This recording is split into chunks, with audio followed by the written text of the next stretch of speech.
Hello student. Now आज हम लोग लेक्चर 3, 4, 11 के लिए स्टार्ट करने जा रहे हैं, जिसका मेन टॉपिक है operation of sets. Operation of sets पिछले क्लास में काइंड्स ऑफ सेट तक हम लोग किए थे। आज हम लोग ऑपरेशन ऑफ सेट्स पे डिफाइन करेंगे, लेकिन उससे पहले एक और थोड़ा सा हम लोग को पिछले क्लास का जो बचा हुआ था उसको डिस्कस कर लें, और वो ये कि subsets of a set, subsets of a set, subsets of a sets. लिख a set A is equal to A B C. Set A में 3 एलिमेंट है, यानी आप ये कह सकते हैं number of elements of set A is equal to 3।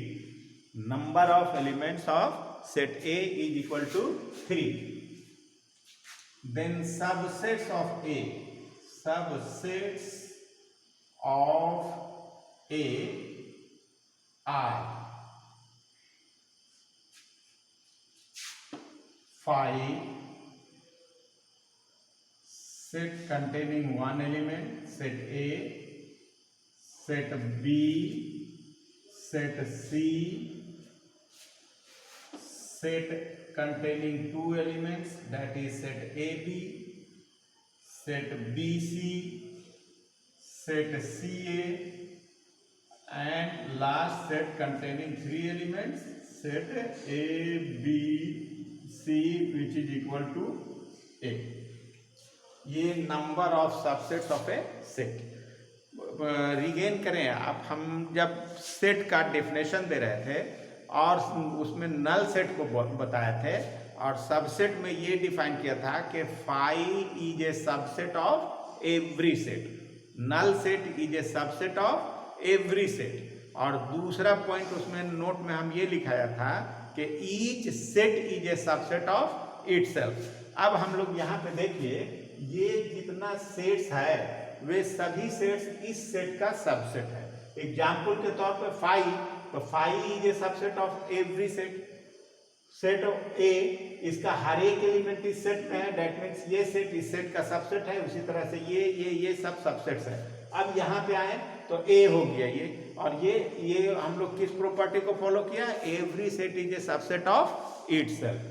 और अगर हम लोग अब काउंट करें कि टोटल कितना सबसेट्स हुआ, तो 1 2 3 4 5 6 7 8 सबसेट्स हुआ। तो 8 सबसेट्स किस सेट का हुआ?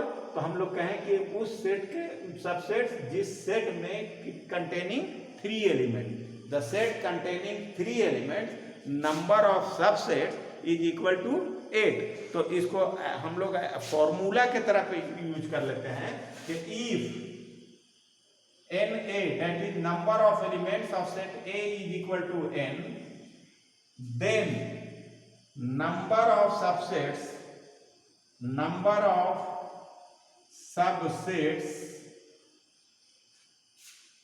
of set A is equal to 2 to the power n। अब इस फॉर्मूला को अगर इस सेट में 3 एलिमेंट्स है तो 2 to the power 3 मीन्स 8। इसलिए अगर आपका पास अगला कोई क्वेश्चन हम कर रहे हैं कि अगर ये पूछ दिया जाए कि number of subsets, you have to find number of subsets of a set containing 5 elements, then answer will be 2 to the power 5। Number of subsets containing 10 elements, number of subsets would be equal to 2 to the power 10।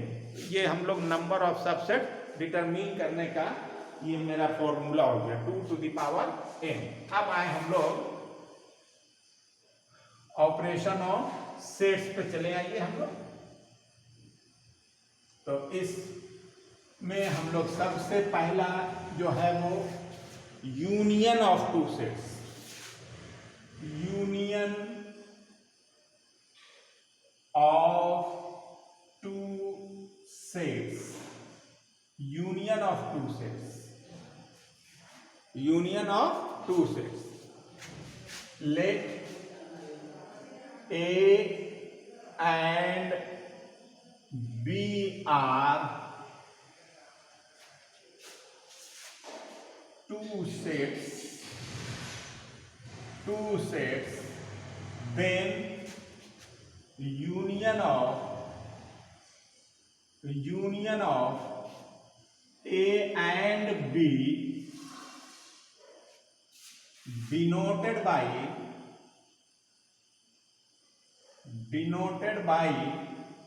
A union B is a set whose elements are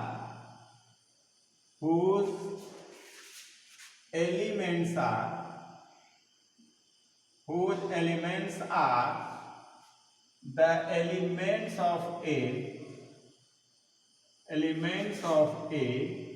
or B or A and B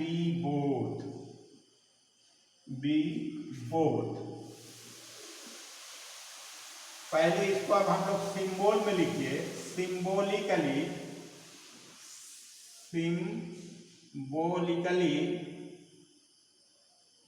A union B is a set of all x such that x belongs to A और x belongs to B। ये हमारा total main चीज ये हुआ। अब लिखने के लिए हम पूरा डेफिनेशन दोनों केस में लिख दिए, एक लैंग्वेज में लिखा, एक सिंबल में लिखा। लेकिन हम लिखने इसको कुछ बताने से पहले एक एग्जाम्पल पहले देखिए। Example number 1, A is equal to set 1 2 3 4 and set B is equal to 1 2 3। in this case A union B is equal to 1 2 3 4, that is equal to A। दूसरा एग्जाम्पल लिखिए, set A is equal to 1 2, set B is equal to 1 2 3, then A union B बराबर 1 2 3, that is equal to B। and example number 3, A is equal to 1 2 and B is equal to 3 4, then A union B is equal to 1 2 3 4। अब आइए example से पहले देखिए, union, दो set का union का actual meaning ये हुआ कि दोनों सेट के एलिमेंट्स को यूनाइट माने मिला लीजिए और जितना एलिमेंट्स बनता है वो सब का जो सेट होगा वो यूनियन ऑफ टू सेट्स कहलाएगा। जैसे पहले में एग्जाम्पल में देखिए क्या कहा कि सेट ए में 1 2 3 4 है और सेट बी में 1 2 3 4 है। अब दोनों सेट के एलिमेंट्स को मिलाएंगे तो 1 2 3 4। अब इसको मिलाएं तो यहाँ लिखेंगे 1, तो चूंकि सेट में repetition of element is not allowed, एक सेट में एक एलिमेंट को ओनली वन टाइम लिखते हैं, एक ही बार लिखेंगे, इसलिए ऑलरेडी चूंकि 1 लिखा हुआ है इसलिए दोबारा नहीं लिखेंगे। 2 भी इसमें है, नहीं लिखेंगे, ये भी नहीं लिखेंगे, यानी यूनियन में कौन हो गया 1 2 3 4 और वो किसके बराबर हो गया, ए के बराबर हो गया। दूसरा एग्जाम्पल में 1 2 और बी में 1 2 3।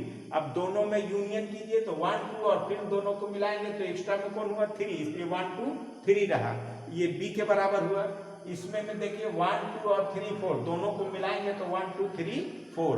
तो तीन एग्जाम्पल हम दिया और अब इसके डिफिनेशन को यहाँ पे देखिए कि यानी एक्चुअली में अगर हम लोग कहें कि what is union of two sets तो कहेंगे union of two sets is a set. दो सेट पे कोई भी ऑपरेशन करेंगे तो resultant will be set, either union of two set, intersection of two set, difference of two set, complement of set, ये जो भी हम लोग आगे बात करेंगे वो सब क्या होगा, एक सेट होगा। अगर दो सेट पे कोई भी ऑपरेशन लागू करें वो ऑपरेशन लागू करने के बाद जो बचेगा वो क्या होगा, एक सेट होगा। तो हम लोग एक्चुअल में कहें ए और बी दो सेट है, उसका यूनियन को ए यूनियन बी लिखेंगे और वो एक सेट होगा।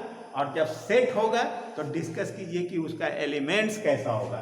तो कहता है उसका एलिमेंट कैसा होगा, कहता है आइदर एलिमेंट्स ऑफ ए और बी और ए एंड बी बोथ। या तो वो यूनियन का जो यूनियन जो होगा दो सेट का, उसका एलिमेंट कौन होगा, तो कहता है ए का हो सकता है, बी का हो सकता है, या ए और बी दोनों का हो सकता है। अब उसको समझने के लिए देखिए क्या लिखें। पहला केस में यूनियन में ए का हुआ, दूसरे केस में यूनियन में बी का हुआ, और तीसरे केस में यूनियन में ए और बी दोनों का हुआ। इसलिए फाइनली हम लोग ये कहेंगे कि union of two sets is a set whose elements are the elements of A और B और A and B both। लेकिन सिंबल में जो हम लोग लिखेंगे वो A union B is a set of all X such that X belongs to A और X belongs to B। चलिए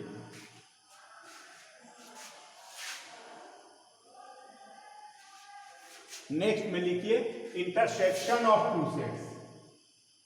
intersection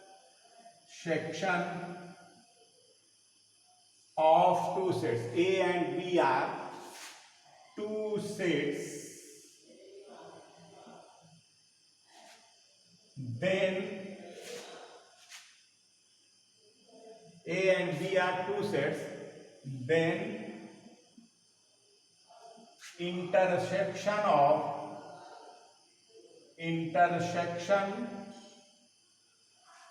A and B denoted by A intersection B is a set whose elements are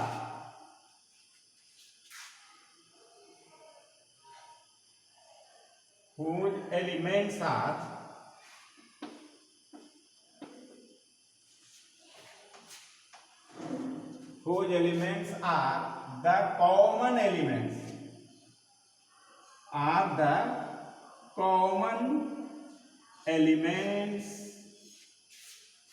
of A and B both। चलिए definition से आपको clear हो गया। यहां तक हम लोग कहा ए और बी कोई दो सेट है तो उसका इंटरसेक्शन ए यूनियन बी क्या होगा, एक सेट होगा। और सेट होगा तो उसके एलिमेंट्स का डिस्कशन कीजिए। एलिमेंट्स कैसा होगा, तो कहता है intersection of two sets containing the common elements of A and B both. जो ए और बी दोनों का कॉमन एलिमेंट रखता हो। इसको सिंबॉलिकली, सिंबल में कैसे याद रखेंगे, symbolically A intersection B is a set of all X such that X belongs to A and X belongs to B and X belongs to B। ये हो गया। इसमें भी एक एग्जाम्पल लिख सकते हैं। एग्जाम्पल के तौर पे अगर हम लोग कहें कि A is equal to 1 2 3, B is equal to 3 4 5, then A intersection B that is common element of A and B। तो दोनों सेट में जो कॉमन है वो 3 है, इसका मतलब A intersection B is set 3 हो गया। लेकिन अगर हम लोग ऐसा कहें कि A बराबर 1 2 और B बराबर 3 4, अब दोनों का इंटरसेक्शन बोले कि A intersection B is the common element of A and B both। तो A में सेट में 1 और 2 एलिमेंट है, B सेट में 3 और 4 एलिमेंट्स हैं। अब दोनों में कॉमन कोई नहीं है। तो जब कोई नहीं है तो उसमें इंटरसेक्शन जो हो जाएगा वो क्या हो जाएगा, कोई एलिमेंट नहीं है तो उस सेट का क्या नाम होता है, फाई। उस सेट का नाम क्या हो गया, फाई। इस केस में A intersection B is equal to phi. अब यहां से भी एक रिजल्ट, एक और डिफिनेशन हो गया कि दो सेट जिसमें दोनों में कोई एलिमेंट कॉमन नहीं हो, उस सेट को हम लोग क्या नाम देंगे, डिसजॉइंट सेट। टू सेट्स लिख दीजिए disjoint set, disjoint sets,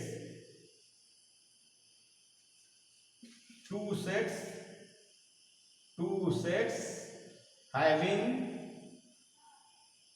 no common elements, no common elements are called disjoint set, disjoint sets। चलिए ये हो गया intersection of two sets.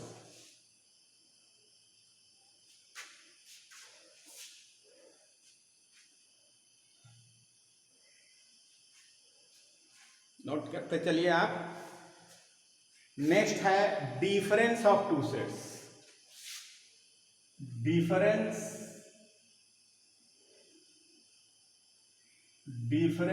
Of two sets, difference of two sets, दो sets का difference क्या होता है? Difference of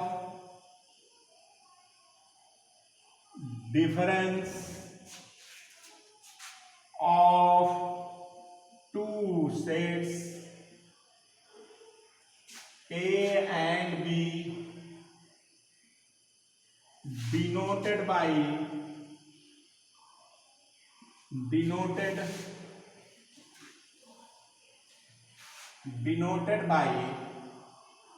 A minus B is a set। फिर से देख लीजिए, अब तक हम लोग जो बात किया, union of two sets is a set, intersection of two set is a set, difference of two set is a set, complement of a set is a set. माने जो भी ऑपरेशन हम किसी सेट पे कर रहे हैं वो हर हालत में एक सेट होगा। अब सेट होगा तो उसमें ये डिस्कशन होना चाहिए कि उस सेट में एलिमेंट्स कैसा होगा। तो यूनियन ऑफ टू सेट्स में कहता है दोनों सेट के एलिमेंट्स को मिला लें, इंटरसेक्शन ऑफ टू सेट्स में तो दोनों में जो कॉमन होगा। और यहां पे कह रहा है A minus B is a set whose elements are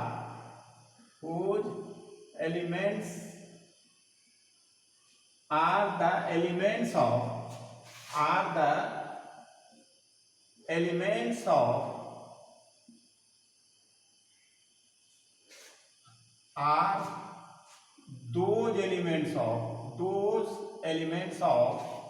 A which are not the elements of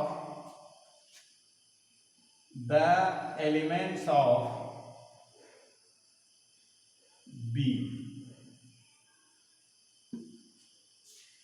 फिर से देख लीजिए, इसको सिंबल में कैसे लिखेंगे? A minus B is equal to set of all x. इस सेट के एलिमेंट्स कैसे होंगे? तो कहता है वैसे सभी एक्स जहां पे x belongs to A but x does not belongs to B, x does not belong to B। फिर से देख लीजिए, A के वे सभी एलिमेंट जो B का नहीं हो, किस में होगा? A माइनस B को। इसी को कन्वर्सली हम लोग ये कहें कि B minus A is a set of all x such that x belongs to B but x does not belongs to A। इसको समझने के लिए एक एग्जांपल हम लोग लेंगे। मेन ये सब जो हम लोग बॉक्स में करते जा रहे हैं, ये आपका सबसे मेन पॉइंट है। ये लैंग्वेज याद रहे या नहीं रहे, ये याद रखिए, आगे यही आपको मेन काम आएगा। तो कहा कि एग्जांपल के तौर पे देख लो, मान लेते हैं A is equal to 1 2 3 4 and B is equal to 4 5 6 7। ये दो सेट है। अब कहता है A माइनस B कौन होगा? तो कहा A के वे सभी एलिमेंट जो B के नहीं हो। तो A का एलिमेंट 1 डिस्कस करो, 1 B में नहीं है यानी A माइनस B में होगा। A का 2 B में नहीं है, होगा। 3 नहीं है, होगा। A का 4 इसमें है इसलिए ये नहीं होगा, यानी 1 2 3।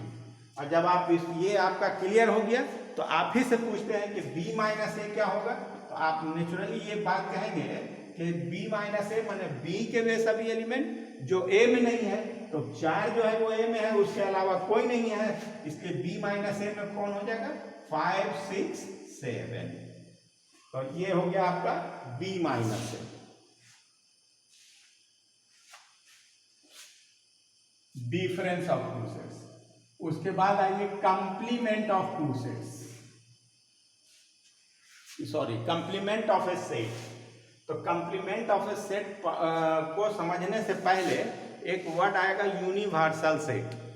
यूनिवर्सल सेट किसको कहेंगे? The biggest set under discussion. जो भी ऑपरेशन कर रहे हैं 2 और मोर देन 2 सेट्स है, और उन सभी सेट्स में जो सबसे बड़ा है containing all the elements of other set is called universal set. तो हम लोग ऐसा कहें कि लेट यू, देखिए थोड़ा सा लिखने में ये आप प्रिकॉशन लीजिएगा, ये यू लिखा, यू फॉर यूनिवर्सल सेट। और अगर हम लोग इसी को ऐसे लिखते हैं तो हम लोग उसको क्या कहते हैं? यूनियन। तो यूनिवर्सल सेट को ऐसे भी लिखते हैं, कहीं कहीं पे लिखिए ऐसे लिख देते हैं, इतना be a universal set. Universal set then complement of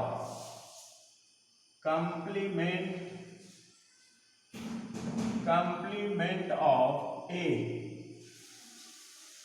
denoted by A dash और A पे एक स्मॉल सा C इंडिकेट करते हैं, C for complement, is a set. फिर हम लोग एक बार रिपीट करें, इज ए सेट। क्या पाया? Union of two set is a set, intersection of two set is a set, difference of two set is a set, and complement of a set is a set. और जब ये set हो गया तो इसका क्या डिस्कस करेंगे कि इसका एलिमेंट्स कैसा होगा। Is a set whose elements are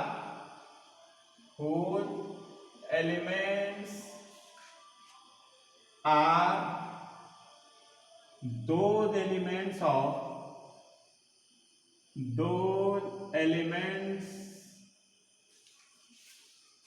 of universal set which are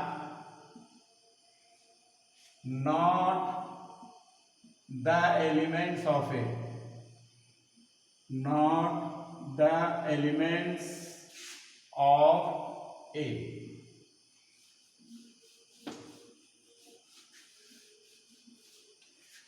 यानी आप इसको ऐसा कह सकते हैं, A dash is equal to set of all X such that X belongs to universal set but X does not belongs to A। Universal set के वे सभी element जो A के नहीं हो। एक हो गया ये। और इसी को आप ये भी कह सकते हैं कि A dash is equal to क्या होगा? यूनिवर्सल सेट माइनस ए इस U का हो, A का नहीं हो, तो उसी को तो हम लोग U माइनस ए कहते हैं। या और आप कहें कि X, यानी आप ये दूसरे लैंग्वेज में ऐसे भी इसको कह सकते हैं कि if X belongs to A implied X does not belongs to A dash। इसको हम समझाने के लिए एक एग्जाम्पल लेते हैं। मान लिया जाए कि आप जो क्लास कर रहे हैं, पूरे क्लास की कैपेसिटी 50 स्टूडेंट्स का, और 50 स्टूडेंट्स ये जो हो गया यूनिवर्सल हो गया, यूनिवर्सल सेट के सभी एलिमेंट्स हो गए। और कोई सेट ए लिया जो प्रेजेंट स्टूडेंट का सेट है, और मान लिया आज के क्लास में टोटल प्रेजेंट स्टूडेंट कितना हुआ 40, तो एब्सेंट कितना हो गया 10। तो जो प्रेजेंट है अगर वो ए है तो जो एब्सेंट है वो ए डैश होगा, या जो प्रेजेंट है वो अगर ए डैश है तो जो एब्सेंट होगा वो ए होगा। तो वही यहाँ पे हम लोग लिखें कि if X belongs to A this implies X does not belongs to A dash. चलिए ये भी हमारा क्लियर हो गया।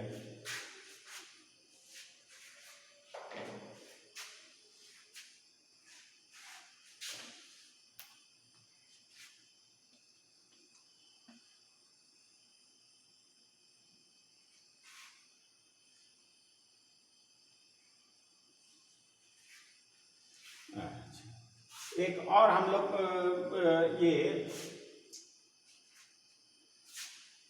थोड़ा सा छूट गया, वो हम लोग जो छूट गया था वो हम लोग को आप पहले ही बता देना चाहिए था, लेकिन फिर भी हम लोग थोड़ा सा इंटरवल, और ये इंटरवल इतना ज़्यादा इम्पोर्टेंट है कि इस इंटरवल के बिना आप यानी जो जेईई मेन का क्वेश्चन है, अगर वो आप इंटरवल के बारे में नहीं जानते हैं तो उसका मैक्सिमम आंसर जो होता है वो इंटरवल ही में होता है। इसलिए इंटरवल को आज जान लीजिए कि इंटरवल एक्चुअली में क्या है।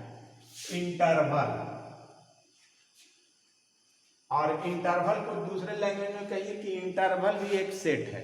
इंटरवल क्या है? एक सेट है। अब इस इंटरवल में पहला इंटरवल जो हो गया वो क्या कहेंगे? Closed interval. Closed interval,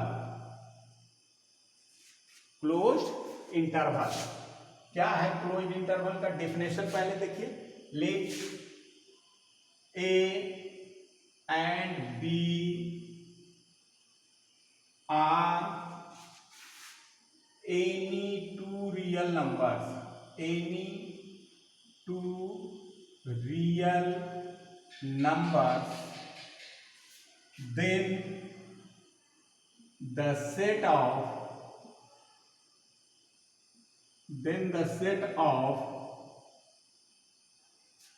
all real numbers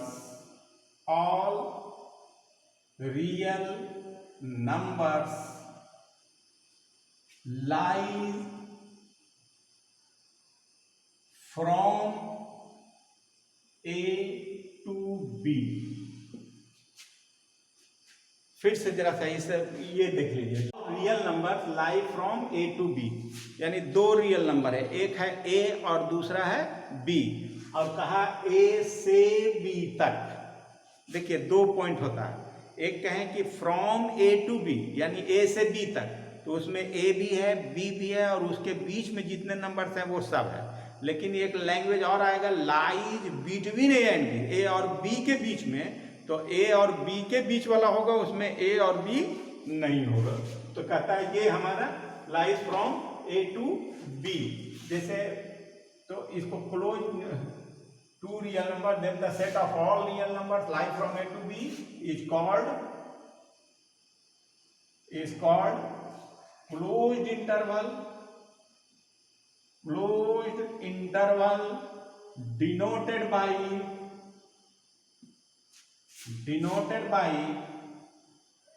this symbol, closed interval AB। दैट इज, आप ये कह सकते हैं कि क्लोज इंटरवल AB क्या हो गया? तो कहेंगे set of all x such that A less than equal to x less than equal to b, that means A less than equal to x and less than equal to b, A lies from A to B, A और B के बीच में है, और A के भी बराबर हो सकता है, B के भी बराबर हो सकता है, and x is real। ये हमारा हो गया क्लोज्ड इंटरवल। थोड़ा सा इसको हम लोग जानते हैं कि सेट ऑफ रियल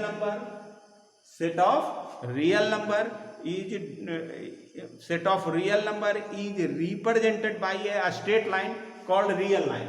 मान लेते हैं कि इस लाइन पे एक रियल नंबर ए है और दूसरा रियल नंबर बी है।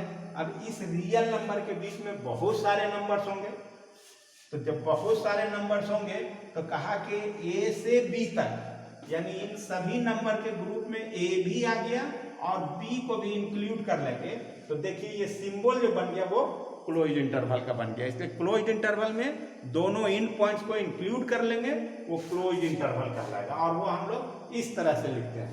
जैसे एग्जाम्पल के तौर पे अगर हम लोग कहें कि क्लोज्ड इंटरवल 2 3, क्लोज इंटरवल 2 3, तो 2 3 में क्या होगा? Set of all x such that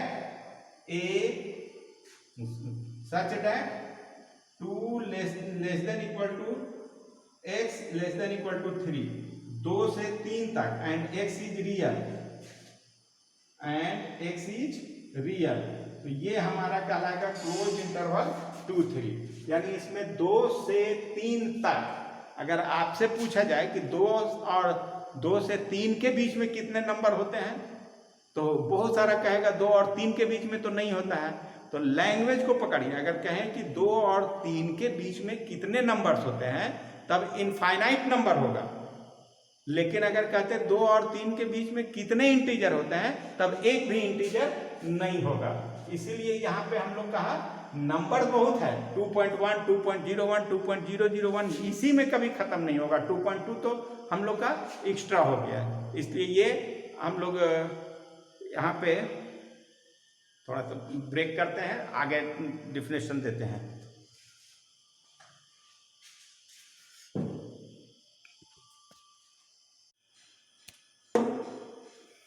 हाँ, तो नेक्स्ट अब हम लोग उस पर आगे बढ़ते हुए क्लोज इंटरवल का डिफिनेशन हो गया।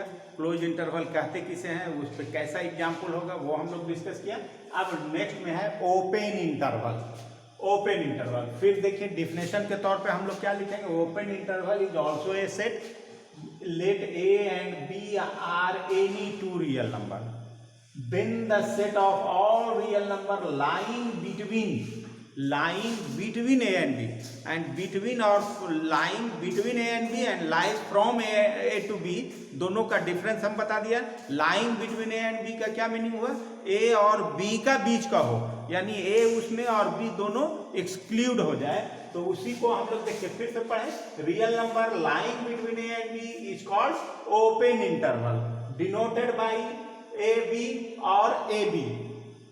तो open interval AB is a set of all x such that x lies between A and B या x less than A less than x and x less than B where x is real। Example के तौर पे open interval 2, 3 माने 2 और 3 के बीच में number हो, तो 2 और 3 के बीच में हो यानी ये है। अभी इसको थोड़ा सा ये समझ लीजिए कि 2 और 3 के बीच में नंबर हो, और अगर हम लोग ये कहें कि 2 और 3 के बीच में कितने नंबर्स होते हैं, तो फिर हम रिपीट कर रहे हैं इनफाइनाइट नंबर होगा। लेकिन 2 और 3 के बीच में कितने इंटीजर हैं, तो एक भी नहीं होगा। तो ये हम लोग कहा ये ओपन इंटरवल। आप थोड़ा सा एग्जाम्पल दे देते हैं। अगर हम लोग सिंपली लिख दिया कि x इज ग्रेटर देन 2, तो इसका क्या मीनिंग हुआ, x बिलोंग्स टू, अब 2 से बड़ा कहाँ तक जाएगा, तो up to infinity. 2 open interval है, क्योंकि इक्वल नहीं है इसलिए 2 ओपन है, और कहाँ तक गया, इन्फिनिटी तक। और infinity is always open, infinity कभी क्लोज नहीं होता है, इसलिए कि हम लोग इन्फिनिटी तक पहुंच नहीं सकते हैं, वो क्लोज हो नहीं सकता है। तो ये लिखा हम लोग। उसी तरह अगर ग्रेटर देन इक्वल टू होता तो 2 क्लोज हो जाता, इन्फिनिटी ओपन। लेस देन में माइनस इन्फिनिटी से -2 के बीच का होगा, और इक्वल टू रहता तो -2 तक होता। ये हमारा है। ये अब एक और एग्जाम्पल देख लें हम लोग कि 2,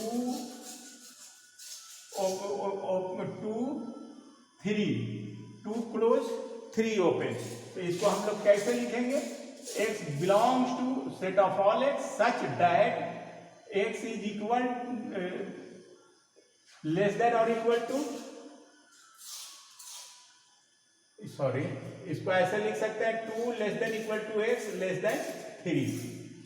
इसी तरह से अगर हम लोग ये कहें कि 2 और 3 पे क्लोज कहा, तो इसको क्या लिख सकते हैं कि x set of all x such that 2 less than x less than equal to 3। ये हमारा ओपन, इसको हम लोग कहते हैं सेमी इंटरवल, वन साइड में ओपन हो दूसरे साइड में क्लोज हो। तो ये हम लोग इतना डिस्कस कर लिया। ऐसे जितना हम ये डिस्कस किया है उसमें आपका लगभग 3/4 पार्ट जो है वो आपको प्रॉब्लम सॉल्व हो जाएगा।